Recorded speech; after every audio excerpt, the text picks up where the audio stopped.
오늘 본문 말씀을 중심으로 안드레의 여신과 주님의 부르심이라는 제목으로 함께 말씀을 나누도록 하겠습니다. 예전에 저희 아버님이 목회를 하실 때 은사 목사님을 모신 적이 계셨는데 김일보 목사님이라고 굉장히 한국 교회에서 큰 어른이셨습니다. 그래서 제가 개인적으로는 만나서 이렇게 볼 수 있는 기회가 없는 것이 정상인데 그래도 좋은 기회가 돼서 가끔 이렇게 뵈면 한 말씀씩 해주시는데 파편처럼 이렇게 저에게 굉장히 기억에 남는 일들이 참 많습니다.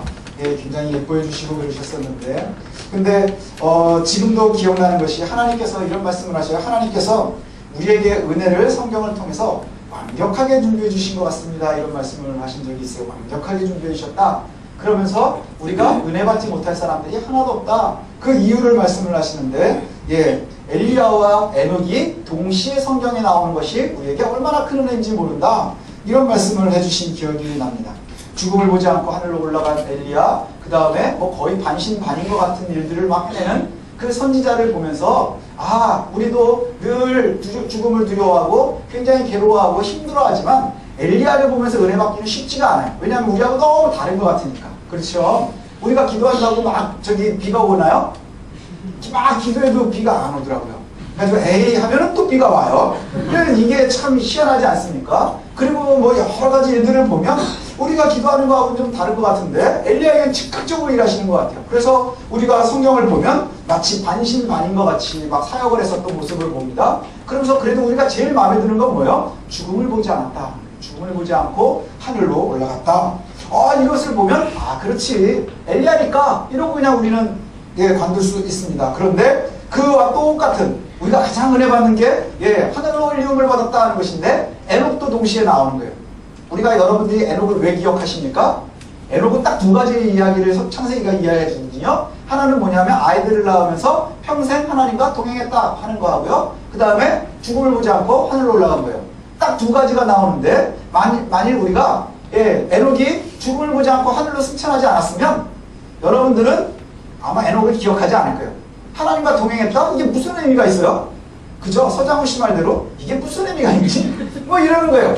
그런데 그것을 이야기하고 하늘로 올리움을 받았다 이렇게 말씀을 하세요. 이건 뭐냐 하면 그 두 가지가 그의 삶에서 가장 중요했었다는 얘기죠. 그럼 하나님과 동행했다고 하는 것 우리가 생각하면 별거 아닐 것 같아요. 뭐가 하나님과 동행하는 걸까? 하나님 원하시는 대로 살아가는 것, 하나님께 힘들면 기도하는 것, 하나님께서 시키는 대로 우리가 굉장히 좀 어려워도 살아보는 것, 이런 거예요. 에녹이 잘 살았는지 못 살았는지, 아니면 가정에 불화가 있었는지 없었는지, 아니면 애들이 공부를 잘했는지 못했는지 이건 잘 모르겠어요. 그러나 에녹이 하나님과 동행하는 삶을 살았대요. 그리고 하나님께서 그를 책임지셨다고 하는 것을 이야기하는 거예요. 그러니 우리가 엘리야를 보면서는 괴롭지만 에녹을 보면서 은혜를 입을 수 있는 것은 엘리야의 많은 초자연적인 역사, 굉장한 것들, 이것과 그냥 우리의 일상생활에서 하나님과 동행하는 것, 이게 하나님 바라보시기에 다르지 않다는 거예요. 그렇지 않나요? 이게 별로 믿어지지 않으시나요? 여러분이 기도하면서 비가 안 와도 하나님께서 여러분을 기억하고 계신다는 거예요. 여러분이 막 축지법을 막 하고 왕과 싸울 수 있는 담대함이 없어도 그래도 여러분과 동행하시고 있는 그 은혜가 떨어지지 않는다는 거예요. 그리고 하나님께서 바라보실 때는 다르지 않다는 것이지요. 이것이 우리에게 은혜가 된다고 하는 거예요. 그래서 그때부터 제가 이 말씀이 참 저에게는 되게 은혜로 다가왔었거든요. 그렇지. 성경에 보면 거의 반신반인 같은 사람들이 너무너무 많은데 그런 사람들의 초자연적인 것만 바라보다가 보면 우리의 삶이 너무나 힘든 거예요. 여러분의 인생이 너무나 고달프기만 하고 하나님은 나와 함께 하시지 않는 것 같아요. 그래서 하나님이 김집사랑은 같이 하는데 나랑은 같이 안 하시나 봐. 하나님이 저쪽 교회는 계시는데 이쪽 교회는 안 계시나 봐. 하나님은 남쪽에 계시는데 북쪽에는 안 계시나 봐. 남반부에는 안 계시고 북반부에만 계시나 봐. 왜 막 이러다 보면 하나님이 안드로메다로 가시는 거예요. 계실 데가 없는 거예요. 그렇지 않나요? 그래서 우리가 하나님의 말씀을 보는데 참 은혜를 누릴 수 있는 것이 그게 참 먼저 은혜인 것 같아요. 제가 그 말씀을 들은 다음부터 저는 늘 1등이 아니었으니까 1등이 아닌 사람들, 여러분들도 많이 1등이 아니신 분들 계시죠?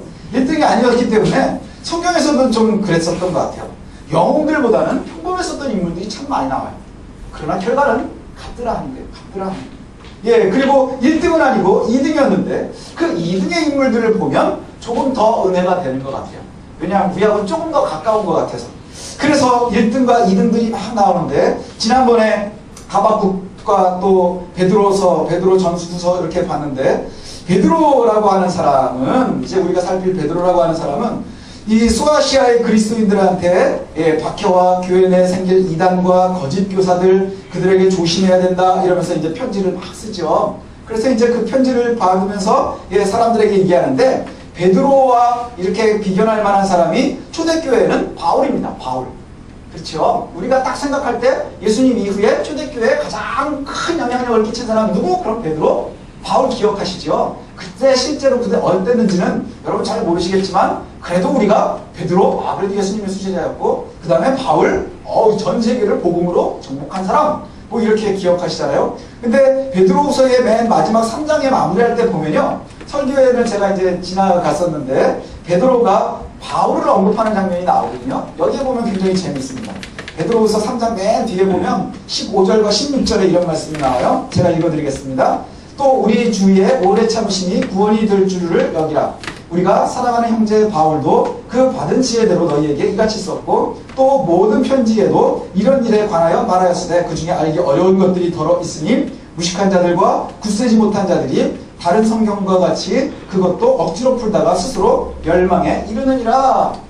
거짓 그리스도인들, 그 다음에 거짓 선생들을 이야기하면서 마지막에 마무리하는 건데, 여기에 보면 무슨 얘기가 나오냐면, 우리의 형제 바울도, 그러니까 그 당시에 예루살렘 중심에 보면 베드로가 굉장히 큰 영향을 끼치고 있는데, 소아시아 쪽으로 가서 보면 거기에는 누가 영향력을 많이 끼쳤나요? 직접 다니면서 바울이 또 많은 편지들을 썼단 말이죠. 근데 여기에 나오는 얘기들을 보면 뭐냐 하면, 내가 하는 얘기하고 바울이 하는 얘기하고 그리스도의 얘기가 다르지 않은데, 바울이 쓴 얘기 중에 보면, 바울의 편지 중에 보면 어려운 얘기가 되게 많아. 이거예요. 여기에 뉘앙스를 보면 자기도 잘 모르는 얘기가 있다는 거예요. 어려운 거예요. 왜냐하면 바울은 헬라 철학에 능통한 사람들이었거든요. 능통한 사람이었거든요. 그래서 사실은 지금도 풀으려고 하면 성경들이 어려운 부분들이 있단 말이에요. 그래서 우리가 읽으려고 할 때마다 자꾸 우리의 마음에 내가 안 읽는 이유는 이해가 안 돼서지, 이러고서 이제 생각을 하게 하는데, 여기에 보면 무식한 자들과 굳세지 못한 자들이 성경을 마음대로 풀다가 이단이 된다는 거예요. 그러니까 모르면 그냥 제껴놔라 이 얘기를 하는 거예요. 이 얘기는 뭐냐면 나도 제꼈어 하는 뉘앙스가 있어요. 나도 제꼈어 하는 얘기가 있거든요. 그럼 베드로의 의견을 갖다가 잘 보면, 바울은 정말 똑똑한 사람이야. 너희들이 인정을 하건 인정을 안 하건 바울은 진짜 지혜로운 사람이야. 근데 우리는 무식한 사람이야. 무식한 사람이야. 그러니까 우리는 억지로 풀려고 하지 말고 하나님이 선명하게 설명해 주신 것, 이것만 우리가 잘 풀면 은혜가 되지 않겠느냐. 근데 자꾸 이단에 빠지는 사람들의 특징이 뭔 줄 아십니까? 그러면 자꾸 성경에 숨어있는 비밀을 알고 싶어하는 거예요. 그래서 성경이 얘기해 주는 거 말고 자꾸 어떤 걸 자꾸 갖고 싶어요? 헐리우드에 가서 풀어주는 걸 갖다가 진짜인 줄 아는 거예요. 그래서 무슨 코드, 무슨 코드. 성경은 코드가 없어요. 그죠? 성경은 C코드도 없고 F코드도 없고 G코드도 없습니다. 성경은 아무런 코드가 없어요. 하나님이 원하시는 건 뭐냐? 누구나 알고 하나님의 복음을 접하기를 원하시는 거예요. 그리고 하나님의 비밀을 알게 하시는 것, 그것이 가장 중요한 일입니다. 아마도 베드로도 자신이 굉장히 힘들어했었던 것 같아요. 신약 성경을 읽다가 보면 초대교회의 최고의 분량은 누구 거냐? 바울과 베드로의 이야기입니다. 그런데 성경의 분깃은 누구에게 많으냐? 바울에게 참 많아요. 그죠? 성경도 많이 썼고, 많이 배웠고, 집안도 되게 좋고, 그 다음에 그 유대인으로서의 역할도 바리새파고, 이렇게 해도 스스로도 자랑할 만한 것들이 많이 있는 사람이에요. 그에 비하면 베드로는 별로 소개되는 게 없어요. 스스로 자기를 소개하지 않는다는 것은 뭐죠? 소개할 게 별로 없다는 얘기예요. 베드로, 바울 같은 사람들이 우리 주변에 있으면 되게 밉상입니다. 아세요? 얼마나 밉상인 줄 아세요? 야, 내가 하버드 나왔고 어느 집안이고 우리 아버지가 뭐였고 우리 할아버지는 어땠고 막 이랬어. 근데 이걸 다 내가 쓰레기처럼 남겨. 이게 그죠? 야, 굳이 내가 자랑하자면 이걸 버렸다는 거야. 그런데 그런 얘기를 안 하는 사람은 뭐예요? 자랑할 게 없는 거예요. 우리끼리는 다 서로 자랑 안 하잖아요. 그죠? 우리끼리는 다 자랑 안 하는 이유가 뭐냐? 내도 그렇게 없기 때문인 거예요. 그렇지 않나요? 근데 바울은 그렇게 대단한 사람이었지만, 베드로는 성경에서 나오는 걸 보면 몇 가지밖에 나오는 게 없어요. 어린 시절은 나오지 않고요. 그가 고기 잡는 어부였다는 거, 갈릴리 주변에 있었다는 거, 그 다음에 사도들 중에서는 장가 들었었다는 거, 그것도 그냥 지나가다가 장로의 열병을 예수님이 고치셨다 하는 얘기가 나와서 장가 들었었다는 얘기, 뭐 이 정도만 나옵니다. 그리고는 수제자라고 하는 것도 우리가 하는 거지, 예수님이 네가 내 수제자야 이런 적이 없어요. 그죠? 예수님 옆에서 오지랖이 넓어가지고 혼나기도 많이 혼나고 칭찬도 많이 들어서 우리가 수제자였더니 뭐 이렇게 생각을 하는 것이죠. 주변에 있는 사람들도 베드로를 되게 예수님이 특별히 가까이에다 뒀으니까 수제자였으려니 이렇게 생각하는 거예요. 그래서 사실은 베드로가, 저는 바울보다 훨씬 친근합니다. 베드로가 쓰면 다 읽어. 그럼 베드로 전서만 읽으면 돼요. 예, 여러분 마음 편하게 읽으면 지하철 기다리다가 다 읽을 수 있어요. 근데 바울 거를 읽으려면 머리가 복잡해집니다. 그죠? 머리도 복잡해지고 막 이래요. 예, 그래서 이제 우리의 이미지는 단순 무식, 과격, 의리 뭐 이렇게 남아있는 베드로를 갖다가 좀 보는데 집중을 해보려고 합니다. 베드로라고 하는 사람은 이제 어떻게 시작을 하느냐? 배단위 출신이다. 그 다음에 갈릴리 호수 주변에서 고기 잡던 배주인이다. 선주다. 뭐 이 정도 성경에서 알 수 있습니다. 예, 그런데 이렇게 시골 출신의 베드로가 전 세계 그리스도인들이 기억할 수 있는 이유는 뭐냐? 예수님의 제자가 되었기 때문인데요. 예, 어떻게 해서 예수님의 제자가 되었느냐? 제자들 중에서도 아주 독특한 캐릭터를 가지고 있거든요. 그래서 예수님의 특별한 가르침을 많이 받았습니다. 특별한 가르침을 많이 받았다는 것은 뭐냐? 많이 혼났다는 거예요. 예, 성경에 보면 모든 걸 갖다가 다 얘기하지 않거든요. 3년 동안 있었던 걸 다 쓰지를 않아요. 예, 아주 특별하고 의미 있는 것들을 골라서 쓰고 있거든요. 그 중에서 보면 아주 특별한 건 다 베드로 거예요. 혼난 것도 베드로, 칭찬받은 것도 베드로, 대체로 실수하는 것도 베드로였습니다. 나머지 12명 중에 11명의 제자들은 예, 다 병풍이에요. 다 병풍이고요. 한 명 조금 도드라집니다. 예, 배신자. 그리고는 베드로 말고는 그렇게 특별하게 드러난 사람이 별로 없어요. 예, 근데 그의 인생을 갖다가 드라마로 만들기도 참 좋은 게 실패와 성공이 굉장히 잘 맛있게 버무려져 있다는 거예요. 그래서 우리도 한번 좀 살펴봤으면 좋겠는데, 그의 인생이 어디서부터 시작되느냐? 그리스도를 만나면서부터, 예수님을 만나면서부터. 여러분들 어떻게 해서 예수님을 알게 되셨습니까? 우리 아이들은 다 엄마 때문에 억지로 알게 됐죠. 예, 저도 마찬가지입니다. 저도 모태신앙이거든요. 저희 아버님 때문에 예, 신앙생활을 시작을 하게 됐습니다. 부모님으로부터 물려받게 되었습니다. 어려서는 이게 별로 복인지 몰랐는데, 지나면서 보니까 참 복인 것 같아요. 예, 크게 어려움 없이 하나님을 알 수 있다는 것, 그리스도를 알 수 있다는 것, 때로는 도망가려고 하는데 억지로 잡아놨다는 것, 이게 얼마나 큰 은혜인지 몰라요. 저희 아내가 저를 만나서 잘 됐다고 하는 얘기가 뭐냐면, 저 때문에 편안하게 산다, 뭐 사랑을 많이 받는다, 이게 아니라 목사 사모가 돼서 도망갈 수 없는 게 제일 큰 은혜예요. 자기는 그냥 있었으면 신앙 안 하고 도망갔을 가능성이 많은데, 예, 목사 사모가 되는 거라면 도망도 못 가고 이러고 신앙생활을 하고 있다. 이게 가장 큰 복이 됩니다. 예, 그것 때문에 또 딸려오는 어려움이 있거든요. 예. 그런데 예, 정말로 복받은 거예요.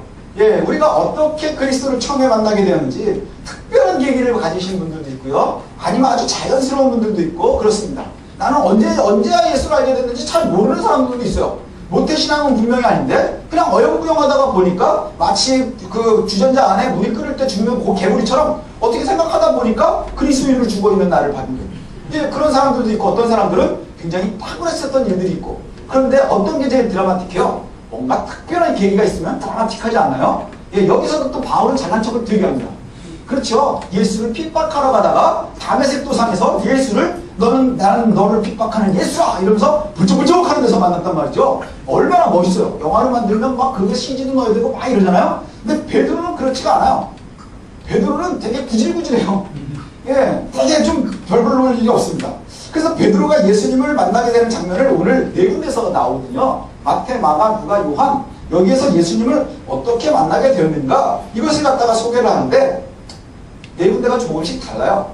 그래서 이게 조금 고민이 되죠. 오늘 우리가 다 읽어본 거 보면 마태복음하고 마가복음은 똑같습니다. 그물 깁는 것을 보시고 그물 정리하는 걸 보고 예수님이 부르니까 예, 부르면서 너를 사람 낳는 어부가 되게 하겠다. 이렇게 그물을 버려두고 쫓아가셨다. 그래가지고 마태복음, 마가복음은 똑같은 이야기를 해요. 근데 누가복음에 가면 또 조금 다른 이야기가 나옵니다. 누가복음은 어떻게 얘기가 나오나요? 예수님이 예, 제자들을 만나기 전에 어떤 일들을 하냐면 병자들도 고치고 가르침도 하고 막 이러니까 이제 사람들이 마치 피리를 불고 있는 예수님을 뒤따라오는 쥐들처럼 막 쫓아오기 시작을 했어요. 그 예수님께서 예, 그 사람들에게 얘기하려고 하는데 바다 가까이까지 가가지고는 이게 이제 어떻게 할 수가 없으니까 배를 띄워달라. 그랬더니 배를 띄우렸다는 거예요. 예, 배를 띄워줘서 배를 조금 띄워서 예수님은 이제 배 위가 단상이 되고 그 다음에 그 해변가에 사람들이 쭉 앉아있으면 거기에서 가르침을 가르치셨답니다. 그렇게 해서 가르침을 다 한 다음에 그 다음에 피곤해 있는 베드로에게 뭐라고 하냐면 깊은 데로 가서 그물을 던져라. 그랬더니 깊은 데로 가서 그물을 던졌더니 예, 엄청나게 많은 예, 그 고기를 잡게 된 거예요. 그래가지고 도움을 요청한 게 세베대의 아들들의 배를 갖다가 동업자에게 부탁을 해가지고 둘이 같이 해가지고 배 2개가 가라앉을 만큼 많이 거뒀답니다. 그래서 이 베드로가 거기에서 엎드려가지고 뭐라고 하느냐, 나는 죄인입니다.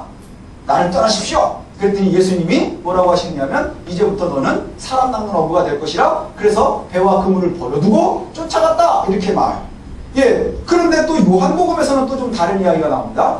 요한복음은 어떤 얘기가 나오냐면 예, 예수님께서 사역을 시작하시기 전에 누가 먼저 일을 시작했죠? 요한이 시작을 했죠. 요한 세례 요한이 나타났습니다. 예수님의 길을 먼저 쫙 펼치기로 한 세례 요한. 세례 요한이 쭉 세례를 베풀고 있는데 예수님이 찾아가셨어요. 예수님이 찾아가셨죠. 왜 찾아가셨죠? 세례 받으시려고 찾아가셨단 말이에요. 그런데 그 세례 요한이 보고는 뭐라고 그래요? 나는 저분의 신들매를 풀기도 예, 보고 온 사람이라 이렇게 말한단 말이죠. 그러면 예, 그렇게 얘기하면서 저분이 바로 메시아라 이렇게 얘기해요. 메시아라. 그래서 그 요한의 제자 중에 2명이 예수님을 따라가도록 그렇게 됩니다. 그 중에 하나가 바로 베드로의 형제 안드레라는 거예요. 그래서 이 베드로의 형제 안드레가 내가 드디어 오랫동안 기다리던 그리스도를 만났다. 메시아를 만났다. 그래서 누구에게 소개하느냐? 자기 형 베드로에게 얘기하는. 베드로에게 얘기해서 내가 메시아를 만났다. 그리고 베드로를 갖다가 예수님 앞으로 데리고 나옵니다. 그랬더니 예수님이 네가 시몬이구나. 내가 앞으로는 개바라고 불릴 것이라.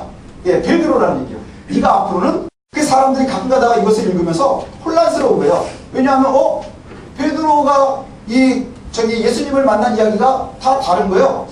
다 다르기도 하고 야 이거 성경이 좀 틀렸나 보다 이런 얘기들을 하지 않겠습니까? 근데 우리가 성경을 볼 때에는 중요한 것이 뭐냐면 우리가 성경의 전제를 좀 잘 보셔야 돼요. 성경은 예, 누가 썼죠? 사도들이 썼죠. 예수님의 사도들이 썼습니다. 그래서 성령의 감동을 받아서 그 사람들의 인격이 하나도 죽지 않도록 쓰도록 하셨어요. 그러면 이 마태복음은 마태가 썼고 마가복음은 마가가 썼고 누가복음은 누가가 썼고 요한복음은 요한이 썼어요. 근데 이게 쓰여진 시기도 다르고요. 그 다음에 쓰여진 사람들의 성품도 다르고요. 성분도 다릅니다. 마태는 누구냐? 마태라고 하는 사람은요. 예, 세리입니다. 예수님의 제자, 12제자 중에 한 명이고요. 세리예요. 그래서 예수님의 제자들 중에 가장 죄인 출신이라고 할 수 있는 나는 죄인 세리입니다. 이래가지고 들어오거든요. 근데 자기의 직업을 버리고 예수님을 따라간 사람이에요. 그래서 세리인 사람, 유대인이지만 죄인 중에 한 명. 그러면 마태복음 다음이 누구죠? 마가복음. 마가는 어떤 사람이에요? 마가는 되게 젊은 사람이에요. 예수님을 직접 만났는지 못 만났는지 알 수가 없어요. 마가는 누구냐면요. 우리가 나중에 사도행전에 나오는 바나바의 조카예요. 바나바의 조카. 그래서 1차 전도 여행에 바나바, 바울, 그 다음에 이 조카 마가가 따라갔다가 1차에서 나하고 도망가 버렸어요. 그래가지고 바울이 2번째 갈 때는 못 데려가겠다. 그래가지고 바나바가 내 조카인데 왜 못 데려가냐? 그래가지고 바나바하고 바울하고 갈라지게 된 원인이 바로이에요. 마가. 예, 이 마가라고 하는 사람이 나중에 예, 이 글을 쓰게 되는 거죠. 근데 이것이 예, 되게 젊죠. 젊은 사람이 쓴 거죠. 그렇죠? 예, 조카니까. 또 한 가지, 누가는 어떤 사람인가요? 이 사람은 이방인이에요. 의사예요, 의사. 그래서 이 사람은 어떻게 알려져 있느냐 하면, 예, 바울이 전도여행을 할 때 바울을 갖다가 굉장히 잘 도와줬었던 의사. 왜냐면 바울이 몸이 안 좋았잖아요. 바울이 몸이 안 좋았기 때문에 그 바울을 갖다가 도왔었던 의사가 바로 누가입니다. 그리고 알려져 있기는 이 사람은 유대인이 아니에요. 이방인이요. 이방인이 쓴 성경이에요. 예, 그리고 요한은 누구냐? 예수님이 가장 사랑했었던 제자. 그죠? 가장 사랑했었던 제자, 그리고 가장 오랫동안 살았었던 제자. 그래서 요한 계시록까지 쓴 사람 이렇게 되어 있어요. 예, 그럼 이 사람들이 각자의 상황이 다 다르죠. 쓰여진 시기들도 다 다릅니다. 그래서 마태나 요한은 예수님을 만났었던 사람이에요. 그래서 예수님에게 예수님의 이야기를 직접 듣고 그리고 와서 듣는 대로만 받아 적은 게 아니에요. 언제 썼느냐? 다 대체로 이 복음서들이 주후 60년경에 쓰여졌거든요. 예수님 돌아가시고 30년이나 있다가. 그러면 예수님 돌아가시고 승천하신 다음에 30년 정도 있다가 기억해서 썼다는 얘기예요. 기억해서. 마태나 요한은. 그럼 누가는 어떻게 썼을까요? 바울을 통해서 들은 예수의 이야기겠죠. 바울을 통해서 들은 예수의 이야기. 그 다음에 마가는 바울이나 바나바나 그 다음에 또 우리가 알 수 있는 것 중에 하나는 뭐냐면 마가 요한의 다락방 그 집 주인아들이 바로 이 마가란 말이죠.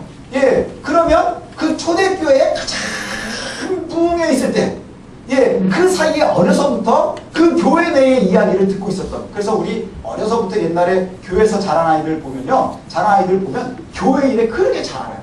어떤 권사님이 무슨 일이 있대, 어떤 권사님이 이랬대, 초등학교 3학년 2학년짜리들이 그래서 권사님 걱정하고 장로님 걱정하고 이런 돌아다닌단 말이죠. 예, 그와 같은 거예요.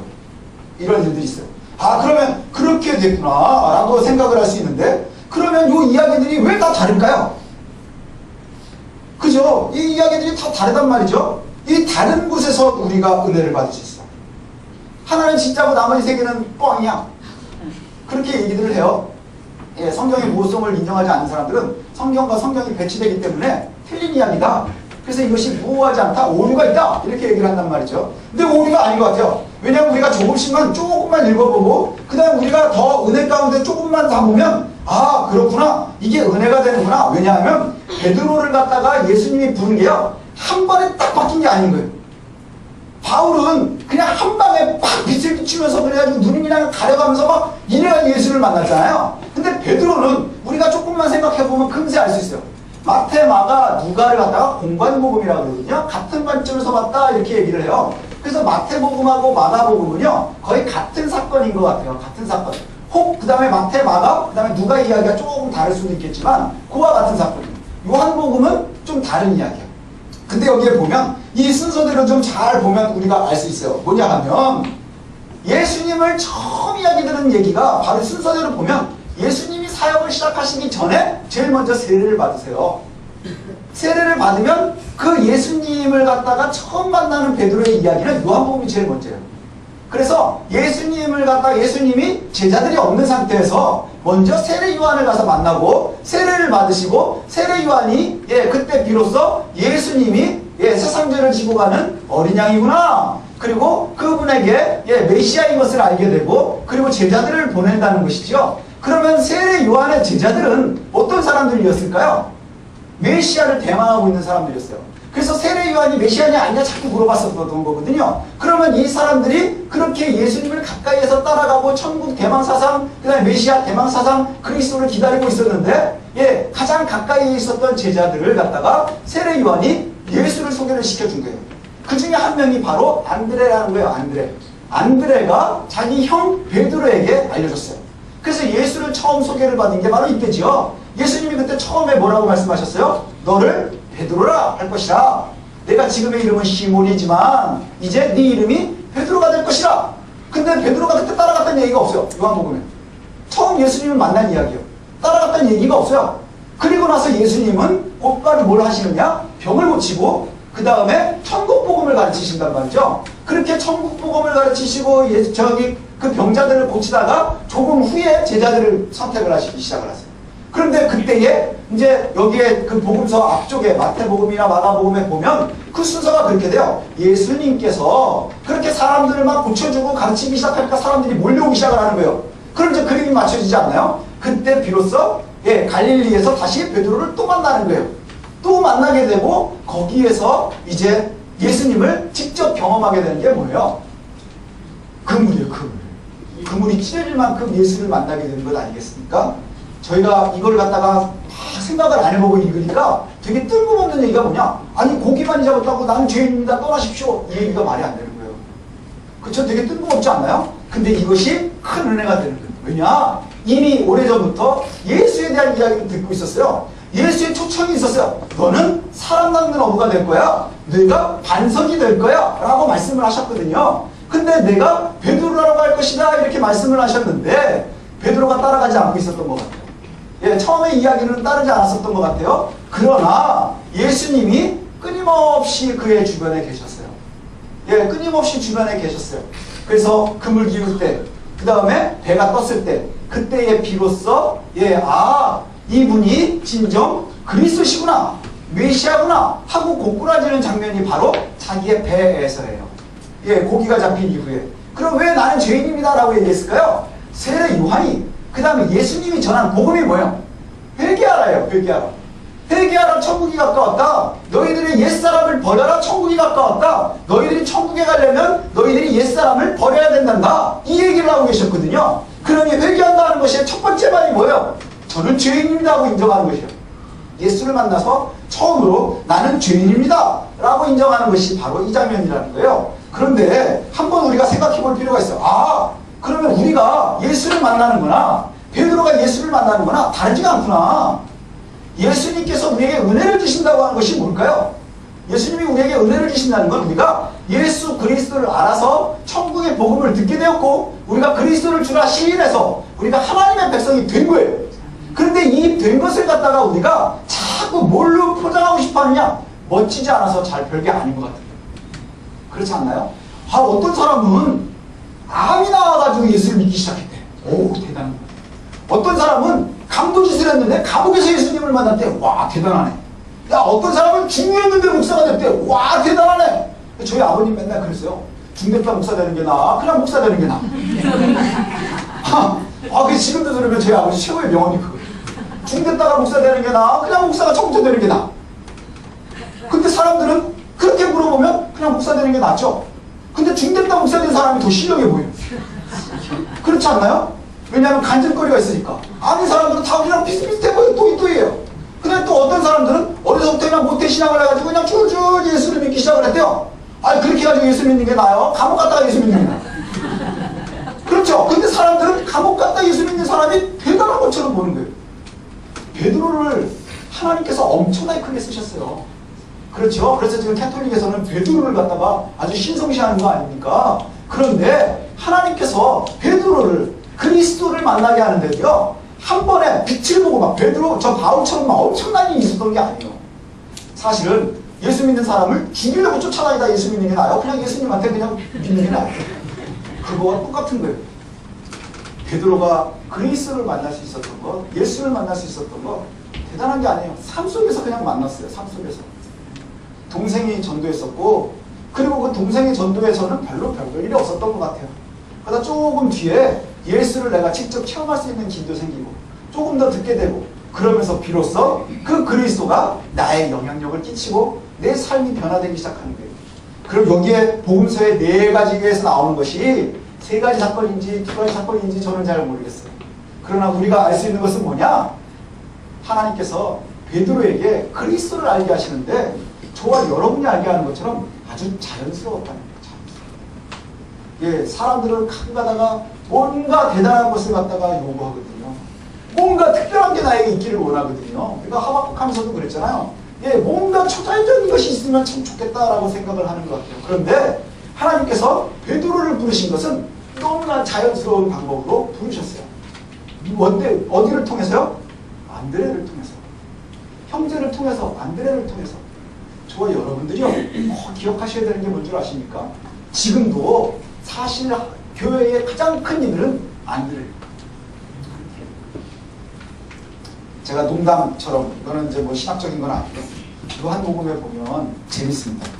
요한복음에 보면 4명이 예수를 같이 따라간 거로 나와요. 그렇죠? 예수가 같이 동시에 믿었다. 이렇게 나와요. 네.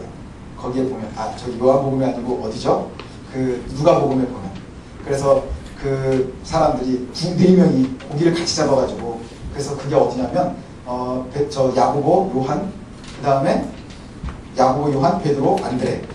이렇게 이제 동시에 예수를 믿게 됐다. 딱 나오거든요. 여기 4명이 보면 예수님의 제자들 중에서도요, 예, 나름 모아둔 사람들인지 아십니까? 경쟁자들이에요.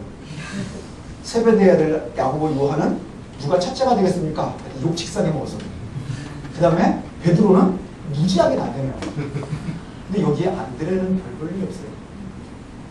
안드레 얘기가 성경에 많이 나오나요? 안드레 얘기는 잘 나오지 않아요.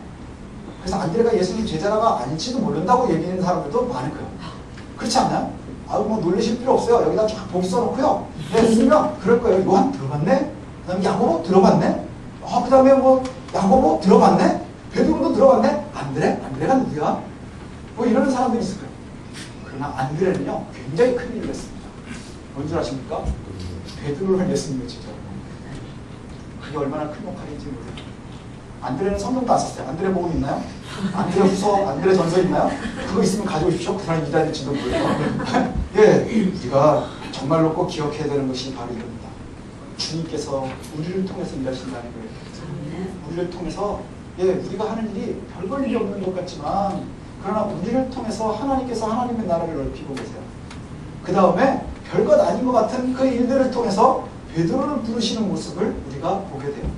베드로 별 볼 일 없는 사람이지만 그 사람이 또 하는 일들을 보면 어마어마한 초대교회의 일들을 감당하게 되거든요. 저 여러분들이 그와 같았으면 좋겠습니다. 베드로와 같이 자연스러운 하나님의 부르심에 응답할 수 있었으면 좋겠어요. 그 다음에 안드레와 같은 열심으로 쓰임받을 수 있었으면 좋겠어요. 베드로의 사역 옆에는 늘 누가 있어요? 안드레가 있어요.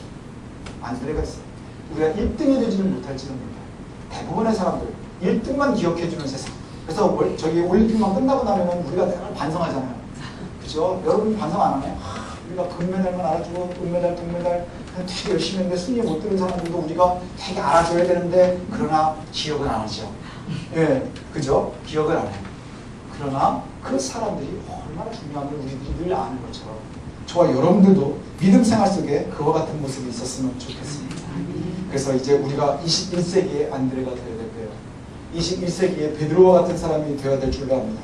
귀한 귀족도 아니었고 귀한 가족들도 아니고 가족들이 있다면 저와 여러분들이 안드레와 같은 역할을 해야 될 줄로 압니다. 그래야 비로소 고기가 잡히고 그물을 보면 또 뭐 운이 좋았다느니 이런 소리를 하지 않으려면 그러려면 안드레의 역할이 있어야 되는 거예요. 안드레의 역할이. 안드레가 없었다면 베드로가 고기를 잡은 다음에 주님께 엎드리지 않았겠지요. 그리스도를 모른다면 엎드리지 않았을 거예요. 재수가 좋았던 거죠. 고기는 낮에 잡히지 않는데 재수 좋게 깊은 데다 던졌더니 또 나오네. 이렇게 해야 될 거예요. 그러나 안드레의 복음이 있었기 때문에 그가 하나님 앞에 또 주님 앞에 엎드릴 수 있었던 거예요. 나는 죄인이구나.